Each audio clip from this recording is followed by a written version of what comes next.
Welcome to the Financial Fun Podcast with your host, Tammy Johnston. This is where Tammy talks with business owner parents and grandparents about the interesting and important subject of money. We promise this to be an interesting and open discussion, as that's how we learn best.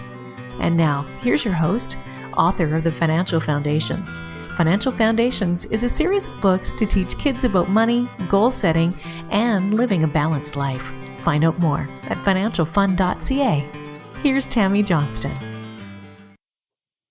First things first, I would like to thank all of my listeners that have subscribed and reviewed my podcast and invite you to subscribe and review if you haven't yet. I appreciate you helping us to get the word out and making financial literacy a safe and welcoming subject for kids and adults. Second, please check out my podcast website, financialfun.ca, where you will be able to access past shows, find out more about me and our guests, as well as purchase the beautifully illustrated Financial Foundations books that teach kids about money in a fun, healthy, and holistic way.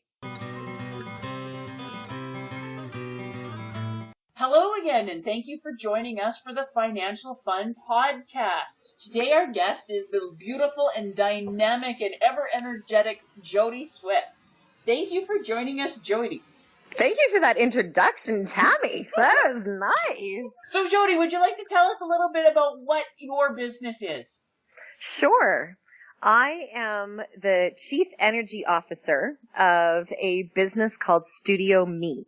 It is a creative arts and wellness studio, and it's located in Okotoks, Alberta right now, although our goal is to grow. And the idea is that we offer programming that are all artistically based or wellness based. And we've got a huge education component to it as well. And so you would come and kind of do a one-stop shopping for your wellness and for, it's like going to the gym except for your mind, body, and soul. And what is an energy officer? I'm responsible for the energy within the studio. So I love the idea of instead of a CEO being, an executive, I was like, I'm all about energy within a space. And so, we want there to be a really abundant energy within the space. We want people to feel great when they walk in and feel great when they leave. And part of that is the atmosphere that they're walking into, the actual environment. And then part of that is the attitude of the people around them when they're there. I love that. Yeah, thank you. My job is to just make sure that that is all copacetic. Excellent. And what is your family situation here? I am a mama, and I have an amazing partner that's relatively new in my life. And I have two boys that are 11 and 9 years old that keep me hopping. Oh, excellent. So, being a mom and now a business owner and all this stuff, what are some of the things that you have been learning about money going through this lovely journey you've been on? Oh my gosh. So I have been a high school teacher for the last 18 years. And so I have had a regular paycheck coming in at the end of the month. And I was very much of an employee mindset for my entire life.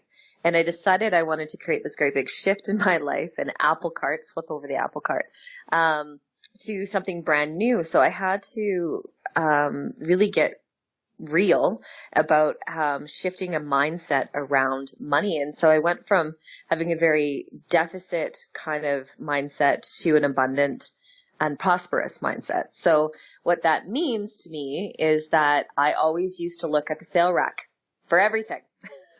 And I took a lot of pride in being frugal, and in some cases I still do. However, what I didn't recognize at the time was that there is actually money everywhere and there's opportunity everywhere. And so I went from being that employee-minded person to being an entrepreneur-minded person. And I still catch myself once in a while bouncing back and forth because I think, 18 years of ingrained, dendrites firing in this one particular direction. This neural pathway looks like this, sounds like this, moves like this. It's just taking me a little while in order to create a new neural pathway that says, or it could look like this and sound like this and move like this. And so, huge lessons around, really getting creative about where money can come from. And what are you noticing with your boys? Because they're definitely of an age where they're paying attention So, like, what are some of the things that they've been saying and asking as you've been going through this change and all the different things going on in life in general? I think the boys are just big into instant gratification. So as long as their needs are being met on an instantaneous kind of basis, they're pleased with whatever I choose to do. And so they seem slightly shallow because of that. Like, it's like, they're what's the end preteen result, boys. Mom? Yeah, exactly. So they've got this, like, what am I getting out of this, Ma? Kind of attitude. And then, sometimes when I'm struggling and I'm like, was this the right decision? And I go into these phases of, just questioning and making sure that I'm on the right path. One of them will come forward to me and say, don't give up. This is a really great thing. Or, my oldest son said to me the other day, I'm really proud of you. I really like this place. And it just touches my heart because they've been through the journey with me, right? Especially as a single mom. Like, they absolutely have walked, the path of new with me. And so, and sometimes that's giving me up, so that they can be with a sitter so I could take business classes in the evening. Right. So there was some sacrifice that was made on their behalf for sure. And now they're starting to see the rewards of that and they're liking it. So when it comes to money and stuff, have they started asking you any questions, or what are you noticing being their mom now? My oldest is starting to realize that an ATM isn't this ever vast, opportunity to just get money. Just stick the card in the machine, Mom, and just buy it, right? Just stick the card in the machine. And I'm like, that's not exactly how it works. And my oldest is very, very good at Monopoly. And so we actually play a lot of Monopoly around here. And we've got one called Millionaire Monopoly. And he can kick my butt at it. His strategy skills are ridiculous. And so I'm like, you are going to be fine. He's going to be just fine. Because he hasn't, I don't know, he just has this eye and this, I want to say propensity to, see the better deal. His mind's working a little bit ahead of his, age and stage. And my youngest is still, in that instant gratification stage, right? Where he's like, he plays Monopoly and his goal is to get all the cash rather than passive residual income of owning the houses, right? As people are passing by. And so, my oldest is at the point where he's like, well, if I own these properties and you land on it, cha-ching, right? So it's that. He's playing the longer game. Yeah, exactly. Which comes with some maturity, I believe. So it's neat to see that kind of shift from, I'll just have a bunch of cash in front of me and make myself look like I've got a lot of money. However, at the end of the game, when I'm cashing in all my stuff, the reality is that isn't as much money as having all those properties and investments and, other opportunities that have come about. I'd say by that's a little bit game of maturity, but as a person who deals with like adults and business people and all stages of life and walks of life and all that stuff, most of them don't get that because valid. We never talk about money. They don't really understand it. They think if I've got this big pile of cash or a really common one that I deal with, when people get a big chunk of money like an inheritance or something, and they're going, I want to pay off the house, and I'm going, well, let's stop and think about that for a second. Like, yes, you'll have your house paid off and you won't have your mortgage payment anymore, but you're only paying like 2-3% on your mortgage, and you could be doing this with your business. You could be investing and having this safety valve and all these other things because, well, if you lose your job, because we're in Alberta and right now a lot of people have been laid off because of the drop in oil prices, I'm going, your house could actually drown you because if you need to access that money, the bank isn't going to give it to you. Yeah. Being smart with your choices, absolutely. Well, and looking at more of the big picture, and like, yes, you've got that income coming in and stuff. Because a lot of people go, if I've got that big pile of cash, everything's going to be fine, or like I said, a common one, pay off the house, and not that that's a bad thing, but I'm going, there's other things you might want to be thinking about. And then when I'll bring up the question going, oh, so your son's actually pretty ahead of the game on that one, dear. He's thinking a little differently. Oh, that's good. I like hearing that. Yay! Self high five. Yeah, I like that. Very good stuff. There's a game that I played with you a while back. Cash Flow? From Rich Dad Poor Dad? Yep, Cash Flow. Yeah, Cash Flow. I'd love to get him playing that. I think that would be a really great game for teens and preteens to really wrap their head around. Oh, it is. I've actually had clients bring their kids over about his age and a little bit older and teach them to play, and it's really quite interesting to watch the light bulbs go on when they start getting different things, and because parents have a really hard time formally teaching their kids because their kids tune them out. Yeah. But they pick up on like games and trust me, they're learning from you. They're watching everything you say and do and all of that stuff. But I found that a lot of times the official, like the lecturing moments, they tune right out. One in one ear, out the other. One of the things I'm really blown away by is I just had a meeting today with a woman who is doing a lot of innovations in education, and particularly in the Foothill School Division. However, in order to do her job well, she needs to go to other school divisions and take, ideas about what they're doing. And in Rocky View, they are implementing a lot of new competencies that have been mandated by the Alberta government. And one of the competencies is personal development, personal growth, personal development, which I was blown away by. And then the second one is financial. And I was like, finally, are you kidding? Like, it's so interesting because it's been like such an avoided topic in the school system, like in the public school system for so long. It's like, teaching religion, or I don't know, it's like the big faux pas of conversation around the dinner table. Right. And finally somebody's going, why is that a faux pas? Like, that's slightly ridiculous. We should be talking about money because it is a part of our construct. Like it is something that we buy into, and it's something that we've chosen to have as a part of our social construct. So it can create some really great things for us. Well, yeah, you can't get away from money. It is a part of life. Like unless you want to be a total and complete hermit up in the middle of nowhere and never deal with anyone, but you're still going to have property taxes. People need to learn about it, and the schools are trying. Like Ontario, I was just seeing on the news last week that they're going to be bringing in a financial component. And yes, I understand it, but most of them, they don't understand the emotional aspects, and they're just trying to teach like, okay, this is compound interest, and yes, well, that's good and that's interesting and stuff like that. If they don't understand the emotional aspect of it, and like, how do people go about making their decisions? What are their fears? What are their goals? What are their aspirations? How do you deal with it in relationships? How does it actually affect your life? They're not going to get it.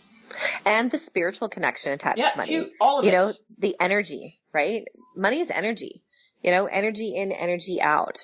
How do you feel when you pay for that item? How do you feel when somebody gives you something in return? What's that look like? How's that feel? Yeah, I hear you on that one. And I'm hoping that component comes in. That component's also missing. That's a whole different conversation. However, the emotional intelligence is missing in public education as well. However, that's my that's my mandate. That's one of the things I'm working towards. And it's part of the reason why I created the studio, right? Because I wanted there to be some classes in it. Where do you learn to handle your emotions? Right? Where do you learn that we are emotional feeling beings, right? And, it's why I wanted financial classes to come out of the studio, because wellness is every part of us. Yep. Emotional, physical, social, intellectual, financial, occupational, they're all kinds of, parts of wellness that need to be addressed. Well, yeah, huge. Like I always tell people when people ask me, well, what do you do? And I tell them very, very honestly, I said, the biggest part of my job is marriage counseling. Yeah. And they laugh and then they go, oh, well, that makes sense. I said, of course it does. Because like I said, I can deal with fixing the numbers and all that stuff. Like, it's so simple. I could do it in my sleep. And in fact, I think I have. My husband wakes me up when I'm talking in my sleep about stuff. But I'm going, if you don't get down to like the emotional aspects, and like I said, how do you make your decisions, and what's going on with the kids, and all the different things. If you don't deal with that stuff, you can put together the most perfect financial plan, and it's not going to last 3 months because they'll Totally. go And I back to think, their old habits and their old coping hmm mechanisms and all the well, different things. addressing the values, that's Yeah. why, I mean, how many times have you heard stories of homeless people or people who are down on their luck winning the lottery and then losing it all again, 80, right? 80 to 85% of lottery winners are dead broke and or bankrupt within 3 years. Wow. Like 80%. 80 to 85%. Like the numbers, Wow. there's actually a few programs down in the States where they have the big state lottos where they put Hmm. the lottery winners because it makes them look really bad when they have, well, you won $50 million. How come you're back living in a trailer 3 years later? Because Right. the people, number one, they don't understand the mechanics of it, but the biggest thing is they don't have the emotional capacity to deal with it. Absolutely. And there's nothing in their current value set that allows them to learn to receive it. Right? It's like we are of a society where we tend to be givers and givers and givers, or takers and takers and takers. Yeah, very And little yet, balance. yeah, where's the balance between being able to receive and being able to give? And recognizing the value. I was talking to somebody the other day who said to me, we were talking about a course, and she was saying, I just don't know if it's worth that kind of money. And I'm like, well, what are you equating the value to? You really don't think it's worth that kind of money because you just don't have that kind of money. Yeah. However, if you did have that kind of money, your feedback and your perception of that value will change. And Right? I find it's not just money. Like money is definitely a big one, but one that people talk about all the time is I don't have the time. I think it's a resource now. Well, it is very much a resource. Like I was talking with Yeah. one woman because I do my financial class and it's one day and it's super intense. You've been to it, and Yeah. and I charge next to nothing. I don't make any money off of it, but I do Hmm. charge to try and cover my costs and stuff because I know it's marketing. No problem on that one. But Yeah. well, I work 5 days a week and I only have 2 days to the weekend and stuff, and it's a whole Saturday. And I'll ask people. I said, "What did you do 2 Saturdays ago?" And they I think don't about know. going, "I can't remember." And I said, "You give me one day, and it's a day you will never forget, and it's one that will positively change you for the rest of your life." I can vouch for that. Yeah. I remember leaving there with a list of things that I wanted to do that would actually change my world. And I remember my Equifax score actually going up 200 points. Yep. It went it was just over 600 something to now it's over 800 something by making like a few tweaks and changes based on stuff from that class. Yeah. It was pretty remarkable. Well, there's so many people when I sit down and it's like, okay, well, they never make the time to look at things. That's why I say you need to have, when we're putting everything together there, yes, we need to be spending more time, but then maintenance is easy. You need to have your financial day where you're reviewing your estate planning and you're looking at your insurance and your investments and you're going through, and it doesn't take like a week. It takes like a few hours to make sure everything is good, but it's that maintenance. But people go, Yeah. we're so busy. I'm going, would you like me to explain to you what happens if there's a problem and you haven't done this stuff? And I hate doing that. And one of the things Yeah. that I am loving are my clients that are now feeding me their children. Can you please teach them? Oh yeah, Yeah. because I'm not mom or dad. So, and I'm also really good at just asking the questions. It's nice too because usually the apple doesn't fall far from the tree. Yes, So exactly. if the tree is just getting it, then the likelihood that they want their kids to get it probably faster than they got it, right? Oh, huge. So it's nice that they have that option, right? To be able to come to you and say, "Can you speak, Russian? Can you speak in financial kid language, please, so that somebody can actually get this?" I think that speaking is of the important. languages thing, so many people are afraid because they don't understand the language and stuff. Like I just went to school council meeting. My daughter's in new school, and I finally decided, okay, I'll go to a council meeting. And they're looking for a new treasurer, and I said, no, I'm not going to be it. But the one woman that she's looking at doing it, the guy who has been doing it, he's an actual accountant, so he's speaking Accountanese, and she's like terrified. And well, he says like I could go to jail and stuff. And I went, okay, no, actually, it's really very, very simple. He's a smart guy and a good guy, but he doesn't speak people. He speaks Accountanese. Let me explain something to you. I said, are you stealing money from the account? She says, no. I said, then don't really worry about it. There's lots of people here that can help you. It's not the end of the world. Like, it's not that complicated. And so much of the financial stuff, this is what drives me nuts about my industry, because I go to all the different presentations and stuff because I have to. And it's boring as boring can be, and it's you've got all these fancy charts and graphs, and they use the acronyms and these big words to make themselves feel important and intelligent, and then they can't understand why nobody's buying anything or making any changes, because people go, well, I didn't understand any of that, did you? Well, no, me neither, but we ain't doing it. And that's why adults are turned off on that, let alone kids. Yeah, exactly. And I think kids get more intimidated by it because their parents don't speak about it very often, right? Unless they're speaking about what they don't have.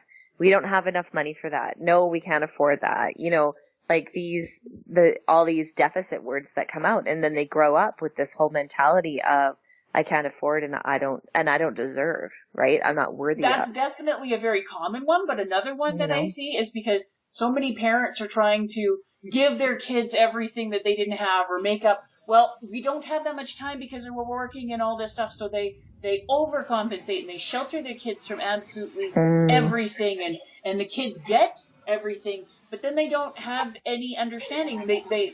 Parents are really good at covering it up front on the money part, but then all the stress and the other stuff comes out in the back end, and the kids pick up on that, but they don't understand what's going on.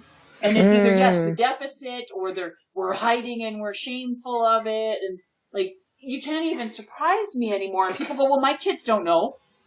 Yeah, trust me, they do. Your kids are not dumb. They are picking up on it. They are as in tune as your pets. Yeah, very much so. And especially because it goes back to that whole money is energy piece, right? Like, you have a household that's all about we can't afford or we're not going to have, or a household that's sure, have anything you want, and then the underlying or the lovely mix of you have one parent that's one way and another parent that's the other way. That's my parents. Yep. I definitely had both, for sure. So I think on my financial journey, I've definitely experienced both then. Yeah. You know? And I've also seen a lot more of the time when there's divorced parents, and one parent is the stable one and all this stuff, the other parent is the fun one, and just all the different things, and then kids, they're not getting any consistent like message or lesson or anything like that. Mm-hmm. No, I think they just pick the parent that they want to role model them, and it's usually the same sex parent, and then that's it. Like, that's what they've got. So it's like, oh, okay, let's train these parents up, you know? I think it's a good model to get the parents going so that they can then turn around and teach the kids. Well, this is what you and I are both working on slightly different angles. Yeah, totally. I look at my younger brother owns the Cooperators in High River, and he is an incredible businessman. And I sat down and talked with him business to business for the very first time in our lives, like about a month ago. And he's very much got a lot of my father's mentality in him, and I never really connected it because I've never been an entrepreneur, right? Like, this is brand new for me. And yet he's been his whole career, and as my dad.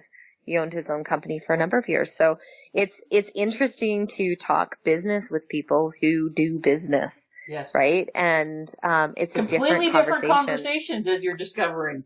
Yeah, very much so. And I'm understanding the lingo and the language, and, you know, I'm sitting back and going, oh, wow, that's a totally different way of looking at that. So to close up here, if you could feel that you are a success as a parent, which of course you are, we know that. But, thank you. So when your boys hit 18, if you could make sure that they understand, like totally get 3 lessons about money, what are the 3 things you want them to know? That is a fantastic question. I would want them to know that it accompanies happiness and isn't the definition of happiness. that creativity and intention can create whatever they'd like, and that money can be a great, having a lot of money and having abundance would be a great way to be able to contribute back to people in the world. And I'd also want them to have a sense of some effort involved in, I don't want them to have the mentality that you have to work hard in order to get money, because I think that can create a lot of really hardworking people who never spend their money. They never have fun with their money. So I think that I would like that. Honestly, I'd love them to walk away with the mentality that money is fun. Like, it's fun. It is. That would be a really nice kind of perspective and mindset to have, is money is fun.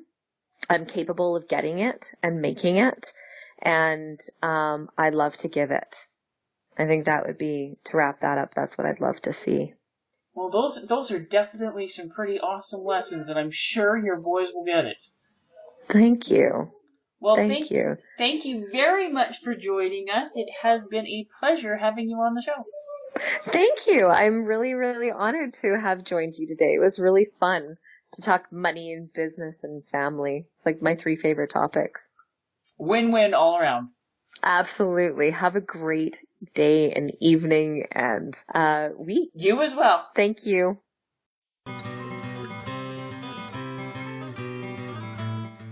Before we leave each other, I would ask all of you listening to please subscribe to and rate my podcast. A review would be most appreciated, and feedback is always welcome. Whether it be a comment, future topic suggestions, and or questions you or your kids would like to have answered in the Ask Tammy column on the financialfund.ca website. Please feel free to check me out on Facebook at Financial Foundation's Children's Books, on Twitter at Financial Fun, and Instagram at financial.fun. Thank you for joining us for this episode of the Financial Fun Podcast. Join Tammy Johnston again next week. For more information, please visit financialfun.ca.